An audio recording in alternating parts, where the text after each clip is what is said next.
Jelang pemilihan presiden tahun depan, bursa capres dan cawapres sudah semakin memanas. Sampai hari ini ada 3 calon kandidat yang akan berkompetisi dalam pemilihan presiden 2024. Parpol-parpol serta massa pendukungnya pun juga sudah mulai saling mengunggulkan. Bahkan sering terjadi kampanye hitam di mana-mana, terutama di media sosial. Di tengah panasnya bursa pencalonan capres-cawapres, Menteri Agama Yakut Khalil memperingatkan masyarakat agar jangan memilih calon pemimpin yang menggunakan agama sebagai alat politik untuk memperoleh kekuasaan. Agama seharusnya dapat melindungi kepentingan seluruh umat masyarakat. Umat Islam diajarkan agar menebarkan Islam sebagai rahmat untuk semesta alam, bukan rahmatan lil islami tok. Demikian ujar Yakut. Pernyataan Menteri Agama ini menyiratkan pandangan kalau agama Islam itu adalah sesuatu yang negatif, bahkan menjadi musuh bersama jika menyatu dengan politik dan pemerintahan. Bukan kali ini saja pejabat atau tokoh masyarakat, bahkan tokoh Islam menolak muatan agama, khususnya Islam, dalam kancah politik. Seruan tolak politisasi agama sering disampaikan kepada umat, terutama menjelang pilkada atau pemilu. Pernyataan Menteri Agama soal Islam rahmatan lil alamin pun juga keliru. Seolah jika kaum muslim menegakkan akidah dan syariah Islam akan mengancam umat lain. Ucapan ini berbahaya dan menyudutkan ajaran Islam. Komentar ini bertentangan dengan makna yang dikandung dalam ayat tersebut. Juga bertentangan dengan hukum-hukum Islam serta realitas sejarah dan fakta kekinian.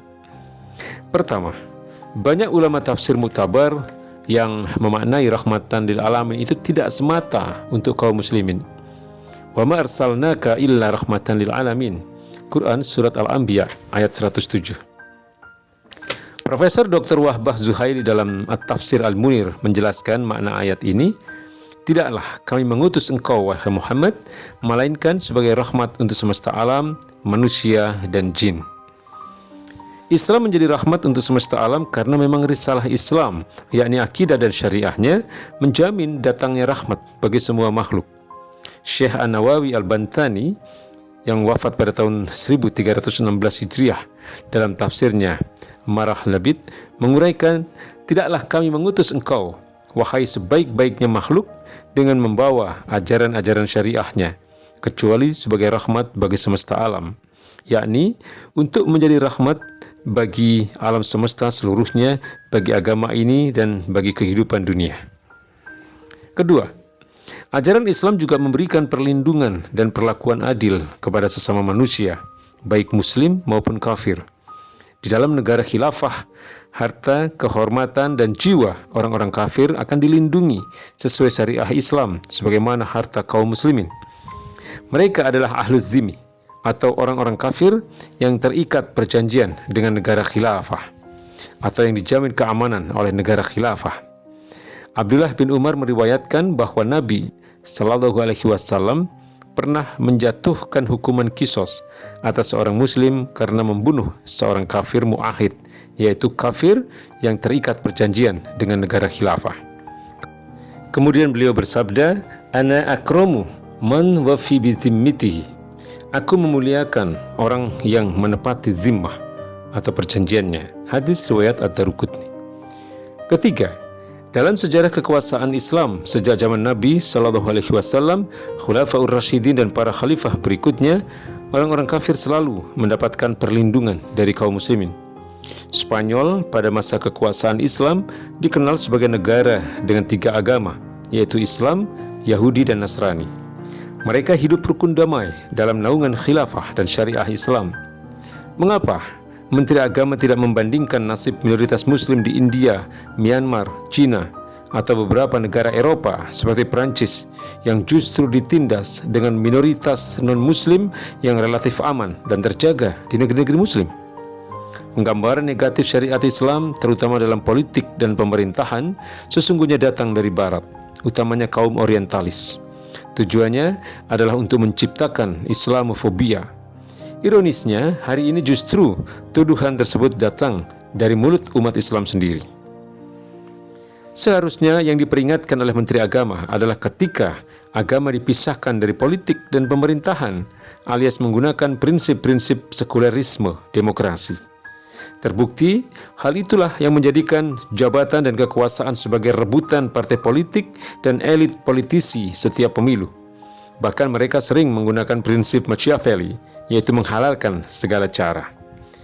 Modus pencitraan merakyat dan peduli rakyat, janji palsu, dan politik uang jadi formula baku bagi banyak politisi. Tidak ada rasa takut lagi akan dosa-dosa akibat perbuatan mereka.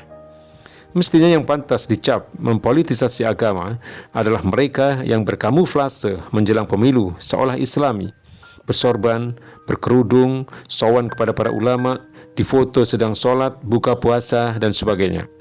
Padahal keseharian mereka belum tentu demikian. Semua dilakukan sebagai pencitraan agar dipilih oleh kaum muslimin. Lebih buruk lagi, sistem politik sekularisme demokrasi meniscayakan politik uang. Penelitian yang diterbitkan situs rumahpemilu.org dari pemilu 2019 menyebutkan saking tingginya politik uang di Indonesia menurut standar internasional menjadikan Indonesia sebagai negara dengan peringkat politik uang terbesar nomor 3 di dunia. Artinya, politik uang sudah dianggap wajar dalam pemilu Indonesia. Jumlah uang yang berputar dalam pemilu tidak main-main jumlahnya.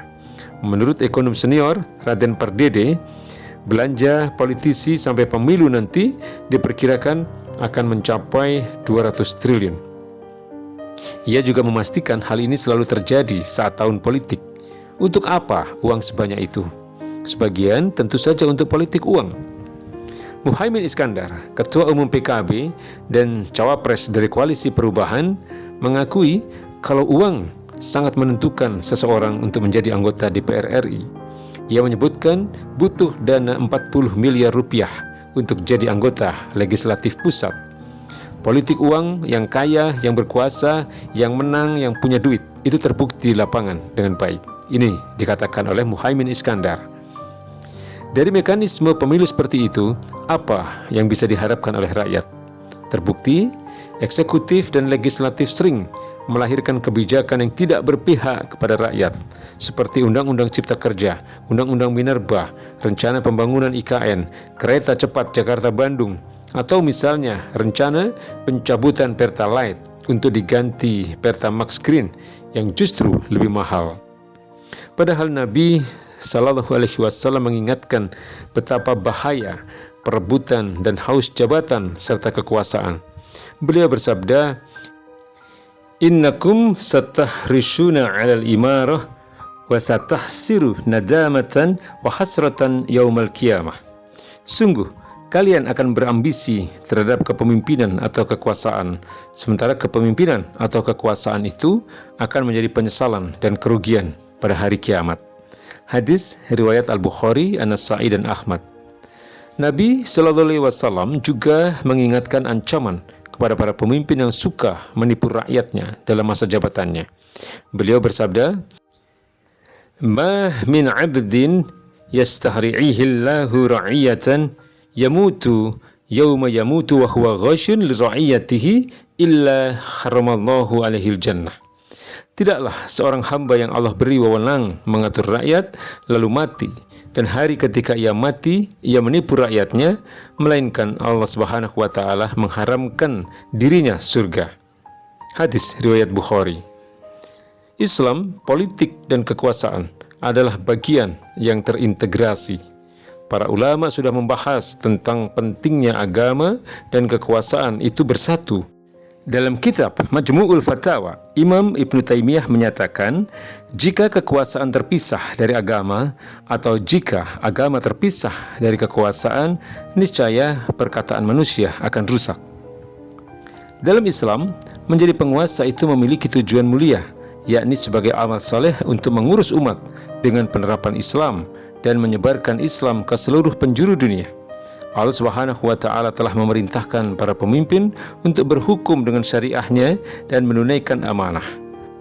Allah Subhanahu wa taala berfirman, "Innallaha ya'murukum an tu'adul amanati ila ahliha wa idza hakamtum bainan nas an tahkumu bil 'adl." Sungguh Allah Subhanahu wa taala menyuruh kalian memberikan amanah kepada orang yang berhak menerimanya. Juga menyuruh kalian jika menetapkan hukum di antara manusia agar kalian berlaku adil.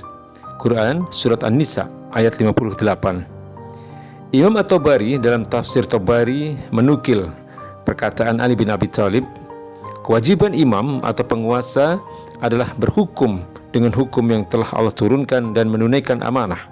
Jika ia telah melaksanakan hal itu, maka orang-orang wajib mendengarkan dan mentaati dia, juga memenuhi seruannya jika mereka diseru. Hal ini selaras dengan firman Allah Subhanahu wa taala dalam Quran surat Al-Maidah ayat 44, 45 dan 47 bahwa siapa saja yang tidak menerapkan hukum-hukum Allah statusnya adalah kafir, zalim atau fasik. Sudah seharusnya umat meluruskan pandangan soal politik dan kepemimpinan, bahwa pemimpin yang amanah bukan sekadar pemimpin yang saleh secara personal, tetapi juga menciptakan kesalehan secara menyeluruh. Ia tidak akan membiarkan satu aspek kehidupan bernegara yang tidak diatur oleh hukum-hukum Allah. Sebabnya, ia yakin tidak ada aturan yang terbaik melainkan yang datang dari risalah Islam.